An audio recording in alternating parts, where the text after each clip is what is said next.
बिस्मिल्लाहिर्रहमानिर्रहीम। अस्सलाम वालेकुम। प्रीवियस लेक्चर के अंदर हमने सोर्स ऑफ करंट को डिस्कस किया था, इफ़ेक्ट ऑफ करंट्स को डिस्कस किया था। इफ़ेक्ट ऑफ करंट के अंदर हमने हीटिंग इफ़ेक्ट पढ़ा था, मैग्नेटिक इफ़ेक्ट पढ़ा था और केमिकल इफ़ेक्ट पढ़ा था। आज हम next chapter number 13 current electricity के अंदर नेक्स्ट आर्टिकल पढ़ने जा रहे हैं, ओहम्स लॉ। ओहम्स लॉ के सबसे पहले इंट्रोडक्शन देखें। A German physicist Simon Ohm showed by elaborate experiments the current through a metallic conductor is directly proportional to the potential difference across its ends. This law first published in 1827. German physicist था जिसका नाम क्या था, Simon ohm. उसने ये अपने experiment के अंदर बताया था करंट का डायरेक्ट रिलेशन है पोटेंशियल डिफरेंस के साथ, यानी कि करंट का डायरेक्ट रिलेशन है पोटेंशियल डिफरेंस के साथ।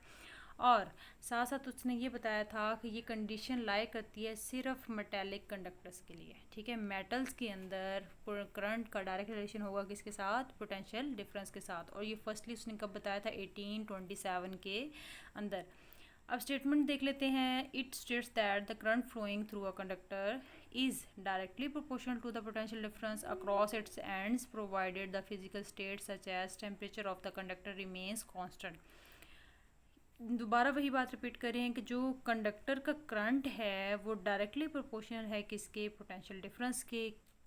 और ये फिजिकल स्टेट प्रोवाइड करता है, मींस के जब ये मेटल्स के अंदर कंडीशंस अप्लाई हो रही होगी तब टेम्परेचर क्या रखना है, कांस्टेंट रखना है।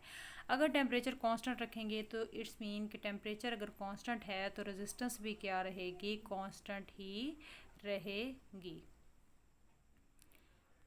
नेक्स्ट देखें कि एक्सप्लेनेशन में क्या है कि if V is the potential difference applied across the ends of the conductor and the current I flows through the conductor then Ohm's law can be written as, अगर V potential difference हो conductor का, I current हो, तो हम इस relation को कैसे लिख सकते हैं, I डायरेक्टली प्रोपोर्शनल है V के। अब यहाँ पे प्रोपोर्शनैलिटी का साइन हटाएंगे तो कोई कांस्टेंट आएगा। यहाँ पे जो कांस्टेंट यूज़ हुआ हुआ वो 1/r यूज़ हुआ है। तो I is equal to 1/r into V. जब इसको सिंप्लीफाई करेंगे तो क्या आएगा, V is equal to IR आ जाएगा। नेक्स्ट देखें कि रेजिस्टेंस क्या होती है। The opposition offered by a conductor to the electrons during the flow of current. Current flow करते हैं, जो करंट हमें मिलता है वो किसकी फ़्लो की वजह से, इलेक्ट्रॉन के फ़्लो की वजह से। इलेक्ट्रॉन के फ़्लो में अगर कोई ऑपोजिशन मींस कि कोई रुकावट आ रही है, कोई हिंड्रेंस आ रही है, उसी को हम क्या कहते हैं, रेजिस्टेंस कहते हैं। रेजिस्टेंस क्या है, बेसिकली किसी रुकावट को ही कहते हैं। अगर इलेक्ट्रॉन के फ्लो में कोई रुकावट आ रही है हम उसको क्या कहेंगे, रेजिस्टेंस कहेंगे। इसका यूनिट ओहम होता है और उसको सिंबॉलिकली लिखा ऐसे जाता है। अब ओहम को डिफ़ाइन कर दें, इसके यूनिट को डिफ़ाइन करते हैं। रेजिस्टेंस को डिफ़ाइन कर दिया, अब हमने क्या करना है, उसके यूनिट को डिफ़ाइन करना है, ओहम को।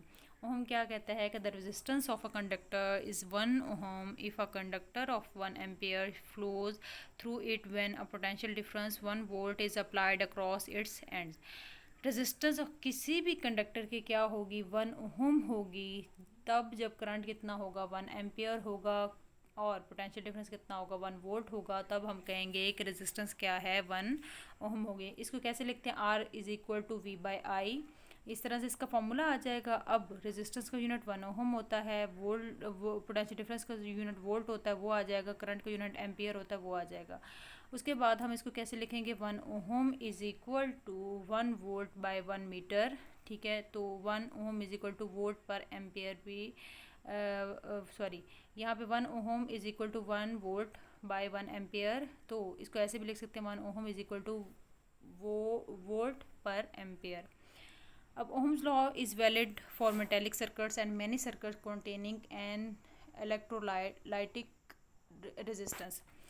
ओहम्स लॉ के अंदर क्या होता है, ओहम लॉ सिर्फ मेटेलिक सर्किट्स के लिए अप्लाई होता है, बाकी सर्किट्स के अंदर रेजिस्टेंस का इफेक्ट आ रहा होता है जिसकी वजह से उनमें ओहम्स लॉ अप्लाई नहीं हो सकता।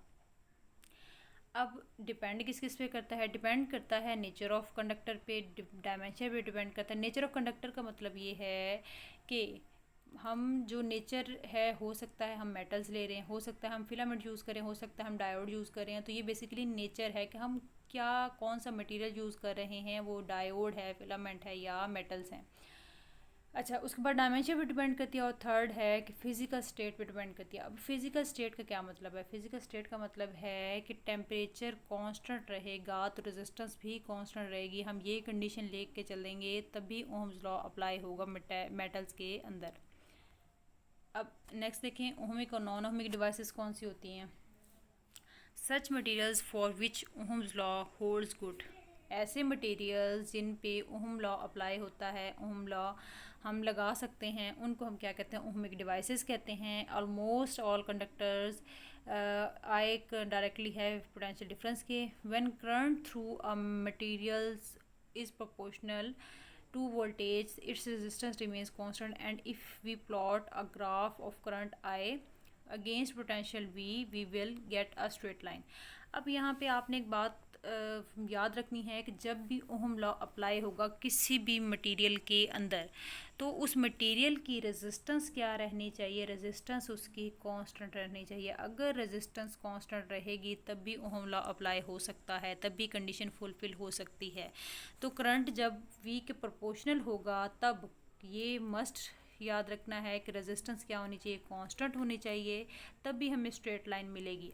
और ये ग्राफ की जो स्ट्रेट लाइन है, यहाँ पे हमने एक्स एक्सिस पे वोल्टेज रखा है, वाई एक्सिस पे करंट रखा है। ये स्ट्रेट लाइन क्या शो करती है कि जितना करंट में चेंज आ रहा है उतना ही वोल्टेज में चेंज आ रहा है, यानी कि आई और वी में डायरेक्ट रिलेशन आ रहा है। तो दैट्स मीन कि इनमें चेंज भी बराबर का आ रहा होगा, तो इसलिए ये स्ट्रेट लाइन मिलती है। और इसी स्ट्रेट लाइन को हम क्या कहते हैं कि ऐसी अगर ग्राफ के अंदर हमें स्ट्रेट लाइन मिलती है, मीन्स कि ये ओहम लॉ को क्या कर रही है? ओबे कर रही है, और यहाँ पे रेजिस्टेंस क्या है? कांस्टेंट है।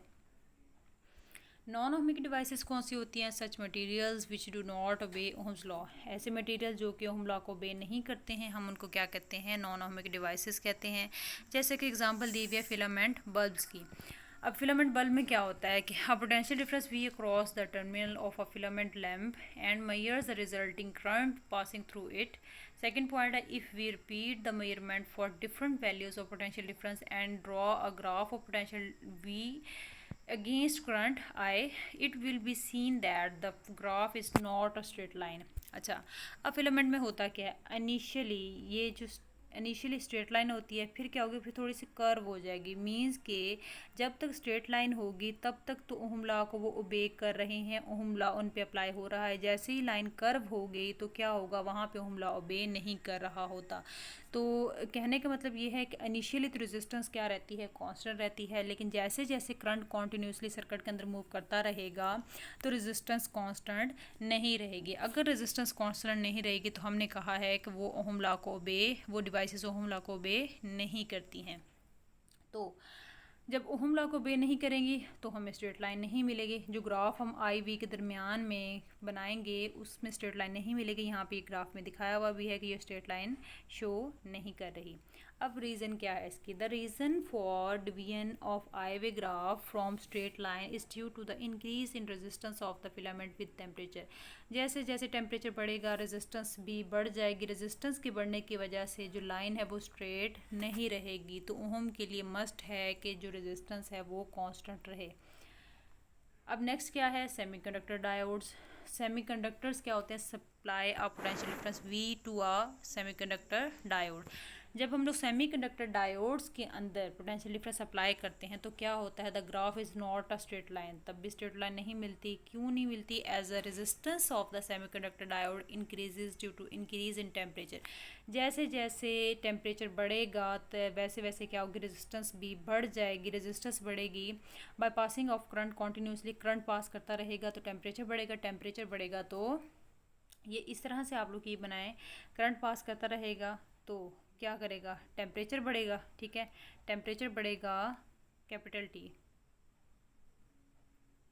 इसको कैपिटल टी लिखें। अच्छा, तो टेम्परेचर बढ़ेगा तो रेजिस्टेंस भी बढ़ेगी। जब रेजिस्टेंस बढ़ेगी तो वहाँ पे हमने कहा है कि ओहमिक डिवाइसेस एप्लीकेबल नहीं होती। तो ये कौन सी डिवाइस होंगी? ये नॉन ओहमिक डिवाइसेस होंगी।